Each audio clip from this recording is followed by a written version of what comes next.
Hello friends, Sania's রান্নাঘরে তোমাদের স্বাগত। আজ আমি পনিরের রেসিপি বানাবো। খুবই একটা হেলদি রেসিপি, সহজে বানাবো। আর এইভাবে বানিয়ে দেখো, যাতে তেল খুব কম দেবো এবং ঘিয়ের সাহায্যে বানাবো। তোমরা তেল ইউজ করতে পারো, যার যেটা ইচ্ছা। দেখো আমি ঘি নিচ্ছি প্রথম। তো ঘিটা হালকা গরম করে ঘিয়ের মধ্যে আমি একটু করে পনিরগুলোকে হালকা হালকাভাবে ছোটো ছোটো করে কেটে নিয়েছি। সেগুলোকে একটু ভেজে নেব। এই রেসিপিটা খুবই একটা হেলদি রেসিপি, তোমরা বানিয়ে দেখো, খুবই ভালো লাগবে।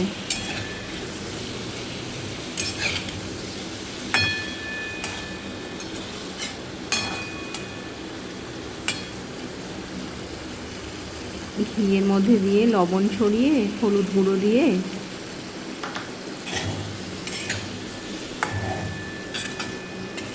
এইভাবে একটু নাড়াচাড়া করে পনিরটাকে একটু ভালো করে ভেজে নেব। কারণ পনিরের ভেতর খুব একটা মশলা ঢুকতে চায় না, যার জন্য এইভাবে একটু ভেজে নিতে হবে।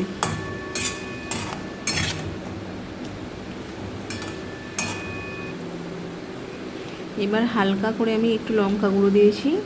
আমি লঙ্কা গুঁড়ো খুব বেশি ইউজ করবো না, জিরে ধনে গুঁড়ো দিয়েছি। এটা দিয়ে একটু ভালোভাবে নাড়াচাড়া করে এটাকে একটু ভেজে নেব।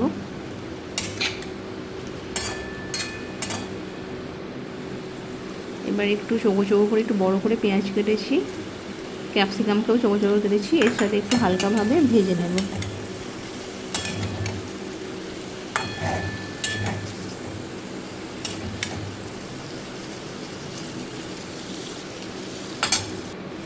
দেখো খুব সুন্দর ভাজা হচ্ছে।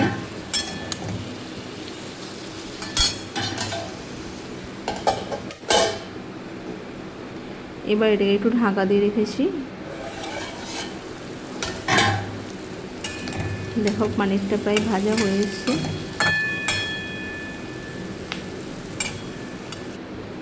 এবার একটা সাইডে আমি একটু ঘি নিয়েছি, ঘিয়ের মধ্যে একটু গাজরকে লম্বা লম্বা করে কেটেছি, আর আলুকে একটু গোল গোল করে কেটে এটাকে একটু হালকাভাবে ফ্রাই করে নেব।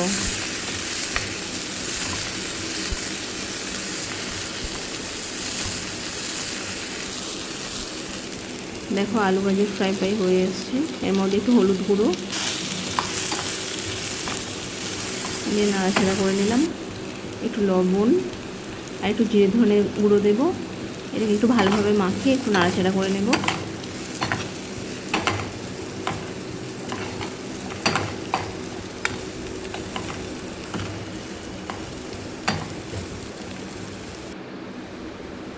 দেখো পনির ভাজা প্রায় হয়ে গেছে এক সাইডে, আর এটাও হয়ে গেছে ভাজা। গাজর আর ওটাকে সাইডে ভেজে নিয়েছি। এবার একটা একটু বড় সাইজের আমি টমেটো নিয়েছি, এটাকে একটু আমি মিক্সার গ্রাইন্ডারে দিয়ে নেব। হালকা করে ছোট করে একটু পেঁয়াজ নিয়েছি।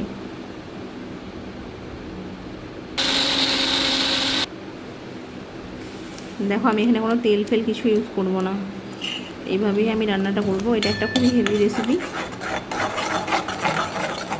এটা একটু নাড়াচাড়া করে এর মধ্যে জলটা মরে যাওয়ার পর একটু হলুদ গুঁড়ো মেশালাম। হলুদ গুঁড়োটাকে ভালোভাবে মাখিয়ে একটু কষিয়ে নেব।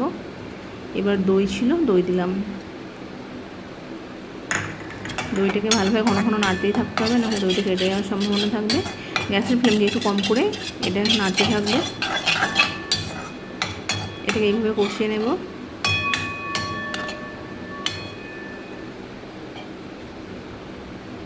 একটু জিরে ধনে গুঁড়ো, একটু লবণ গুঁড়ো অ্যাড করলাম।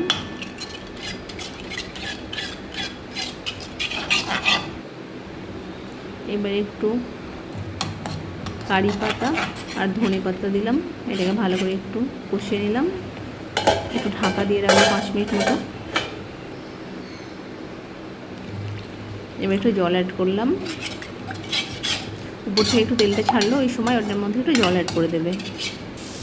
জলটা পরের মধ্যে অ্যাড করবে যাতে একটু আলু আর গাজরটা সিদ্ধ হয়ে যায়, সেইভাবে দেবে। যদি মনে হয় কম জল অ্যাড করা হয়েছে, পরে তোমরা একটু গরম জল করেও অ্যাড করে দিতে পারো। ভেজে রাখা গাজর আর আলুটাকে আমি অ্যাড করলাম।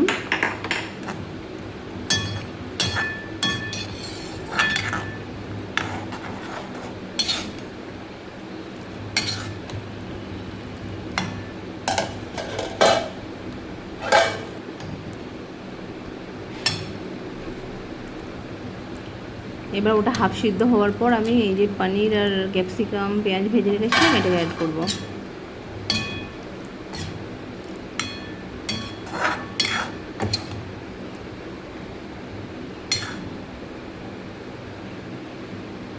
দেখো ভালো করে নাড়াচাড়া করে একটু কষিয়ে নিচ্ছি এটাকে।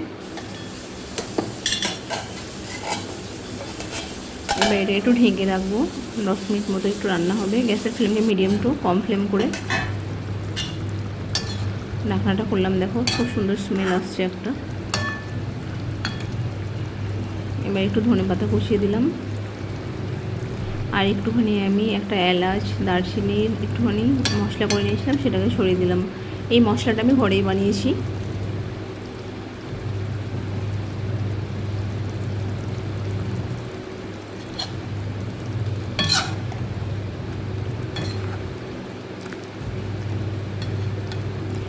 এইভাবে যদি পনির একবার রান্না করে দেখো, খেতে খুবই সুন্দর লাগবে। এবার আমি একটুখানি ঘি নিয়ে আমি একটু পেঁয়াজটা ভেজে নেবো, সেটা অ্যাড করব। তো টোটাল রান্নাটা আমি তেল ছাড়াই করলাম। দেখো পেঁয়াজটাই ভাজা হয়ে গেছে। এবার এটাকে আমি একটু অ্যাড করে দিলাম।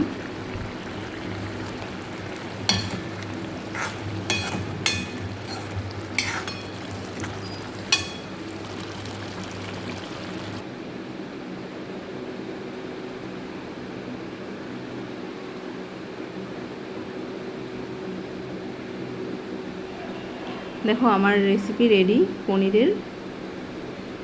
তো বন্ধুরা বলো, তোমাদের এই রান্নাটা যদি ভালো লেগে থাকে তোমরা প্লিজ সানিয়াস রান্নাঘর চ্যানেলটিকে লাইক করে দিও, সাবস্ক্রাইব করো, শেয়ার করো আর পাশে থেকো।